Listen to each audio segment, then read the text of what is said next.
नमस्कार दोस्तों। अब जब यूरोफाइटर टाइफून जेट राफेल से भी कम कीमत पर ऑफर किया जा रहा है और यह राफेल से ज्यादा बेहतर रडार के साथ आएगा, इसकी स्पीड भी ज्यादा है, तो क्या इंडियन एयरफोर्स अब राफेल की जगह पर टाइफून को खरीदेगी या हमारी एयरफोर्स कारगिल लड़ाई के समय मिले धोखे को ध्यान में रखकर टाइफून जेट से दूर ही रहेगी? ये सारी डिटेल्स जानेंगे इस वीडियो में। नमस्कार दोस्तों, मेरा नाम है अमित और मैं स्वागत करता हूं आपका अमित अपडेट्स चैनल पर। तो चलिए दोस्तों शुरू करते हैं।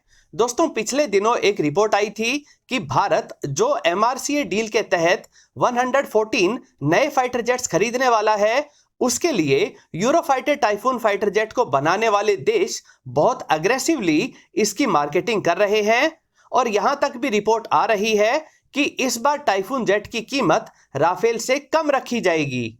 दोस्तों, आपको याद ही होगा कि पिछली बार जब इसी तरह की डील भारत ने सामने रखी थी तो टेक्निकल पैरामीटर्स पर राफेल और यूरोफाइटर टाइफून दोनों इसमें शॉर्टलिस्ट हुए थे। यानी टेक्निकल पैरामीटर्स पर राफेल यूरोफाइटर टाइफून से बेहतर नहीं था, लेकिन यूरोफाइटर टाइफून को बनाने वाले देशों ने इसकी कीमत लगभग $130 मिलियन पर प्लेन रखी थी, जो राफेल से लगभग 30% ज्यादा थी। तो राफेल को प्रेफरेंस मिल गई और फाइनली 36 राफेल जेट्स को फ्रांस से गवर्नमेंट टू गवर्नमेंट डील के तहत खरीदा गया। अब अगर इस बार की एमआरसीए डील की बात करें तो वैसे तो राफेल इंडियन एयरफोर्स की पहली पसंद है, लेकिन अगर यूरोफाइटर टाइफून की कीमत राफेल से कम रखी जाती है तो फिर इंडियन एयरफोर्स के लिए टाइफून को रिजेक्ट करना बेहद मुश्किल रहेगा। दोस्तों, यूरोफाइटर टाइफून खरीदने पर एक खास खतरा कारगिल के समय मिले धोखे का भी है। क्या था यह धोखा, यह जानने से पहले यह जानते हैं कि टाइफून क्यों भारत के लिए एक बेहतरीन फाइटर जेट साबित हो सकता है। सबसे पहला कारण है इसमें नया लगने वाला बेहतरीन AESA रडार, जिसे कैप्टर ई कहा जाता है। इस advanced active electronically scanned array यानी AESA रडार को फाइटर जेट में लगने वाला सबसे एडवांस्ड और कैपेबल AESA रडार बताया जा रहा है। दोस्तों, ज्यादातर फाइटर जेट्स का रडार क्रॉस सेक्शन एरिया 3 से लेकर 5 स्क्वायर मीटर का होता है। यह कैप्टर ई रडार इनसे भी छोटे टारगेट यानी 1 square metre radar cross section वाले टारगेट को भी 200 किलोमीटर से भी ज्यादा की रेंज में डिटेक्ट करके इस पर मिसाइल लॉन्च करने लायक कोऑर्डिनेट्स दे सकता है। बड़े साइज के टारगेट्स को तो यह रडार 400 किलोमीटर दूर से ही डिटेक्ट कर लेता है। इस खास रडार को जैम कर पाना बेहद मुश्किल है। यानी AESA रडार की कैपेबिलिटी की बात करें तो यूरोफाइटर टाइफून राफेल के रडार की कैपेबिलिटी से काफी आगे निकल गया है। राफेल का radar 1 square metre radar cross section वाले टारगेट को 150 किलोमीटर दूर से ट्रैक कर लेता है। दोस्तों, यूरोफाइटर टाइफून के साथ दूसरा बड़ा फायदा है इसकी स्पीड। दोस्तों, राफेल को एक true multi role fighter jet के रूप में विकसित किया गया है, तो वहीं यूरोफाइटर टाइफून को बनाने की पीछे की फिलॉसफी बिल्कुल अलग थी। इसे रशिया के फ्लैंकर सीरीज के फाइटर जेट्स को टक्कर देने लायक बनाया गया था। Su-27, Su-30 और Su-35 जैसे जेट्स मैक 2.2 यानी लगभग 2500 किलोमीटर पर आवर तक की स्पीड तक भी पहुंच सकते हैं। टाइफून को भी इसी तरह से डिजाइन किया गया है कि यह 2500 किलोमीटर पर आवर की स्पीड से उड़ सके और जरूरत पड़ने पर नजदीक की लड़ाई यानी डॉग फाइट में जबरदस्त परफॉर्मेंस दे सके। यूरोफाइटर टाइफून में 2 यूरोजेट EJ-200 इंजन्स लगे हैं, जिसमें हर एक की थ्रस्ट 90 किलो न्यूटन है, जो राफेल की टोटल थ्रस्ट यानी कि 150 किलो न्यूटन से काफी ज्यादा है। दोस्तों, आपको यह ध्यान होगा कि चाइना अपने फाइटर जेट्स को अक्सर सुपीरियर बताता है, क्योंकि उनके अनुसार उनके फाइटर जेट्स जैसे J-10, J-11, J-16 आदि की टॉप स्पीड राफेल से ज्यादा है, तो उनके फाइटर जेट ऑटोमेटिकली सुपीरियर माने जाएंगे, ऐसा चाइना का कहना है। हालांकि सबको पता है कि सिर्फ मैक्सिमम स्पीड से कोई फाइटर जेट सुपीरियर होता तो MiG-25 अपनी 3500 किलोमीटर पर आवर की स्पीड के साथ अनबीटेबल होता, लेकिन ऐसा नहीं है। कोई भी फाइटर जेट आज के जमाने की BVR मिसाइल से तेज नहीं उड़ सकता है, इसलिए अब जो नए फाइटर जेट्स बनाए जा रहे हैं उनकी मैक्सिमम स्पीड 1800 से लेकर 2000 किलोमीटर पर आवर तक ही रखी जा रही है। स्पीड की बजाय electronic warfare system, radars, jammers व बीवीआर मिसाइल्स को ज्यादा तवज्जो दी जा रही है। दोस्तों फिर भी अगर भारत ज्यादा स्पीड वाले, बेहतरीन मैन्यूवर्स कर सकने वाले व लेटेस्ट एवियोनिक्स वाले यूरोफाइटर टाइफून को खरीदता है तो हमें एयर डोमिनेंस रखने में ज्यादा सहायता मिलेगी। टाइफून जेट्स में बेहतरीन सेंसर फ्यूजन का इस्तेमाल हुआ है और इसके जैमर्स भी नेक्स्ट लेवल के हैं। दोस्तों अब बात करते हैं कि क्यों भारत को यूरोफाइटर टाइफून नहीं खरीदना चाहिए। भारत को ध्यान रखना चाहिए कि ये वही देश हैं जिन्होंने समय समय पर भारत को धोखा दिया है। भारत ने ब्रिटेन से आईएनएस विराट के रूप में एयरक्राफ्ट कैरियर खरीदा। इसी एयरक्राफ्ट कैरियर के लिए शॉर्ट टेक ऑफ और वर्टिकल लैंडिंग की कैपेबिलिटी वाले हैरियर जेट्स को भी खरीदा। एयरफोर्स के लिए जैगुआर जेट्स भी खरीदे। लेकिन जब कारगिल की लड़ाई में इनको इस्तेमाल करने की जरूरत पड़ी तो ब्रिटेन ने हैरियर और जैगुआर जेट्स की मेंटेनेंस के लिए जरूरी स्पेयर पार्ट्स को बेचने पर रोक लगा दी। नतीजा यह हुआ कि भारत इन जेट्स की पूरी कीमत अदा करने के बाद भी इन जेट्स को तब इस्तेमाल ही नहीं कर पाया जब इनकी सबसे ज्यादा जरूरत थी। अमेरिका ने जीपीएस कोऑर्डिनेट्स देने से मना कर दिया। जरा सोचिए कि भारत लगभग 20 से 25 बिलियन डॉलर्स खर्च करके यूरोफाइटर टाइफून जेट्स को खरीदे और अगर कभी लड़ाई में इन्हें पाकिस्तान या चाइना के खिलाफ इस्तेमाल करने की नौबत आ जाए और ऐसे में स्पेयर पार्ट्स की कमी के कारण ज्यादातर टाइफून जेट्स को ग्राउंडेड करना पड़ जाए तो भारत को उस लड़ाई में कितना नुकसान झेलना पड़ेगा। भारत के साथ जो धोखा 1999 में कारगिल की लड़ाई में हुआ था उसे भारत यूरोफाइटर टाइफून के साथ दोहराना नहीं चाहेगा।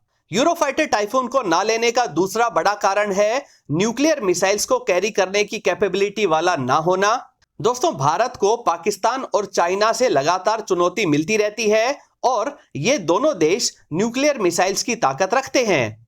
राफेल में भारत ने न्यूक्लियर मिसाइल्स को कैरी करने की कैपेबिलिटी जुड़वा ली है, लेकिन जर्मनी व यूके जैसे देश भारत के लिए यूरोफाइटर टाइफून में ऐसी फैसिलिटी जोड़ने को कभी तैयार नहीं होंगे।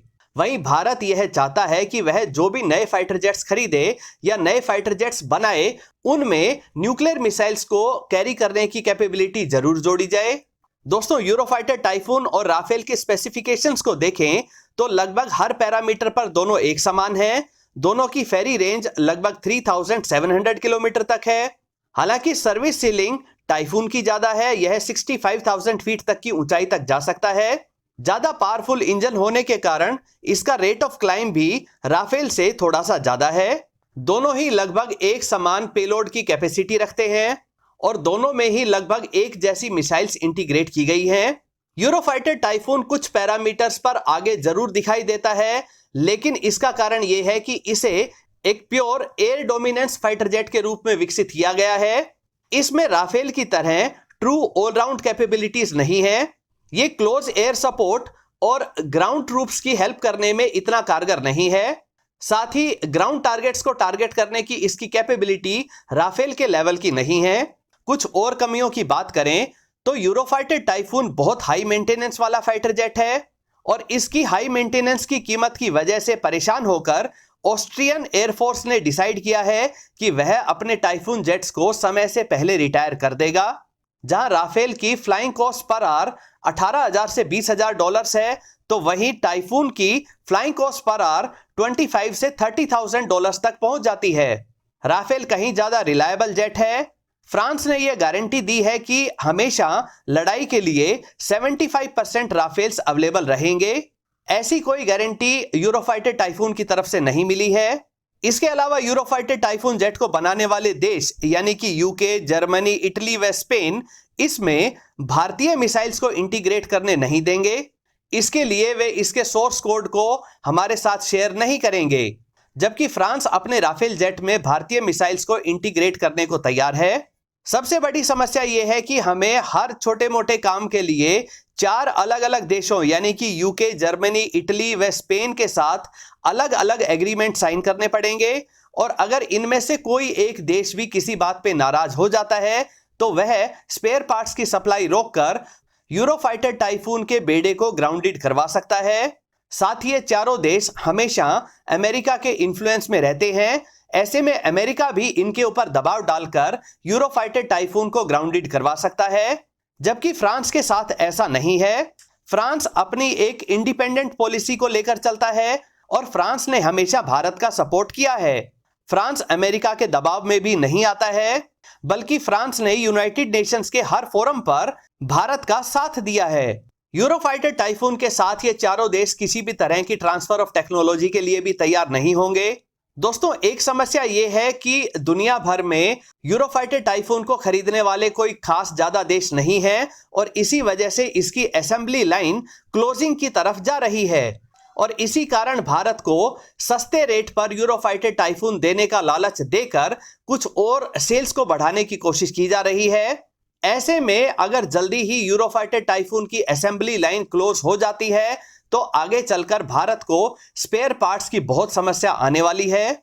दोस्तों, इसके अलावा हमें नए सिरे से spare parts, repair and maintenance, pilot व टेक्नीशियंस की ट्रेनिंग आदि का खर्चा उठाना पड़ेगा। यानी अगर टाइफून हमें $100 बिलियन पर यूनिट पर भी मिलता है तो इन खर्चों को जोड़ दें तो इसकी कीमत $140 मिलियन पर प्लेन तक पहुंच जाएगी।